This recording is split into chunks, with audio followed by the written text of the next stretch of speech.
Asalaamu calaykum waraxmatullaahi wabarakaatu. daawadayaal kusoo dhawaada channelkeena African Somali Media. barnaamijkeenii hore qaybtiisii labaad kaasoo muxuu ahaa magacii hore ee qaaradda Afrika loo oran jiray. daawasho habboon. magaca Afrika wuxuu jiray dabayaaqadii qarnigii 17aad. magaca ayaa markii hore keliya loo adeegsan jiray in loo tixraaco qaybaha waqooyi Afrika. gumaysigii ficil ahaan buu ahaa. reer Yurub waxay dhex mushaaxayeen Afrika, waxayna xukumi jireen dadkeeda, waxayna u ahaayeen addoomo. tani waxay saameyn ku leedahay beddelka magaca laga bilaabo Alkebulan loo beddelay Afrika. ereyga Afrika waxaa bilaabay reer Yurub, waxaana uu adeegsan jiray Roomaankii kadib 3 dagaal ee uu hogaaminayay Publius Cornelius Scipio iyo dadka reer Carthage oo maanta loo yaqaano Tunisia. aragtiyo kala duwan ayaa tilmaamaya in ereyga Afrika uu ka soo jeedo Greek iyo asal ahaan Latin. ereyga Greek-ga Afrique oo macnaheedu yahay qabow iyo cabsi, iyo ereyga Latin Africa oo macnaheedu yahay qorax. hase yeeshee taariikhyahanno ka kala socda dhowr qaaradood ayaa ku murmay magaca Afrika ee la faafiyey. sida laga soo xigtay dugsi kale, magaca Afrika weligiis uu jiray ka hor inta aan Roomaanku ku soo duulin dhulka Afrika. sida laga soo xigtay Motoska Feko oo ah aqoonyahan taariikhda Afrika ku xeel dheer, wuxuu qoray magaca Afrika Alkebulan waxaa loo fasiray inuu yahay magaca hooyada qaramada midoobay ama hooyada aadanaha. laakiin Afrika sidoo kale waa mid ka mid ah magacyada ugu da'da weyn.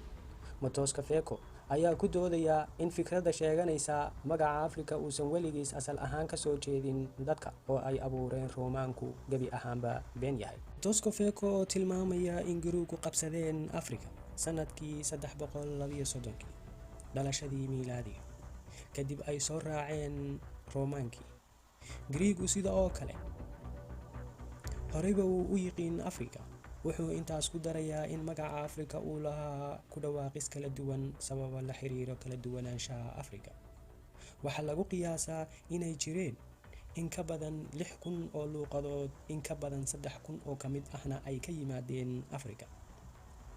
qoraalkiisa wuxuu ku qoray, Giriiggu waxay horey ugu yeereen Afrika maadaama aysan ku dhawaaqi karin magaca jira ee Afrika. taariikhda Compact ee Afrika.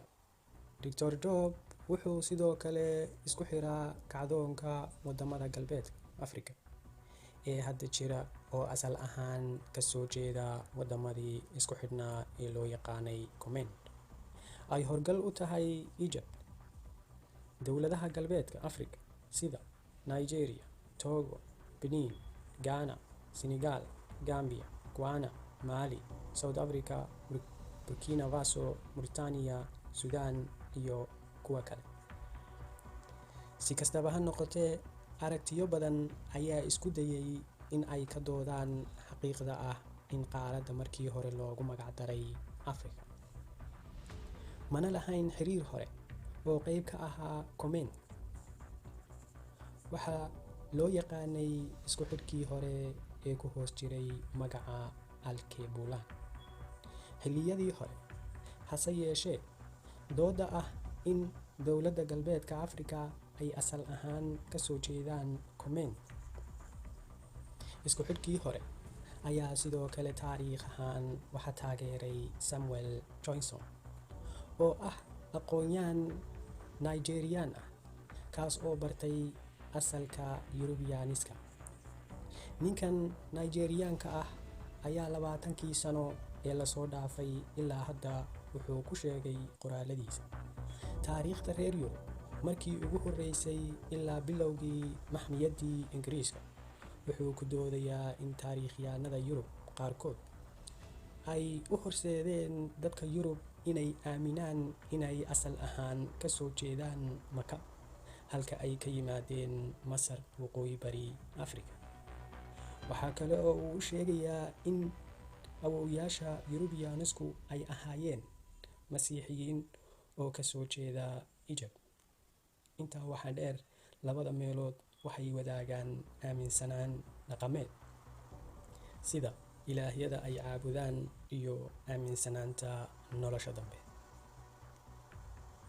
intaas waxaa sii dheer, aqoon-yahano taariikhyahanno ah oo Afrikaan ah ayaa soo jeediyey in magaca Alkebulan uusan xiriir la lahayn magaca Afrika.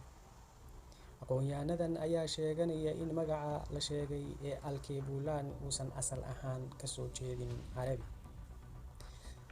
Sidoo kale, micnaha ereyga aan lahayn Alkebulan, al waa horgale, Kebulan oo keliya erey ahaan ilaa iyo hadda waa mid aan Carabi ku jirin. Sidaas ayay ku andacoonayaan. Taariikhda qaaradda waa la ogyahay, laakiin magaca saxda ah iyo asalkiisa weli wuxuu kicinayaa khilaaf badan ilaa iyo maanta. daawadayaal, intaa waxayna kaga eeg barnaamijkeenii labaad. Intaynu ku kulmayno barnaamijkeena kan xiga, waxaynu idinkaga tegaynaa ammaano Alle. wixii fikir ah fadlan nagula wadaag commentiga, like-tana noo saara si ay noogu noqoto dhiirigelin.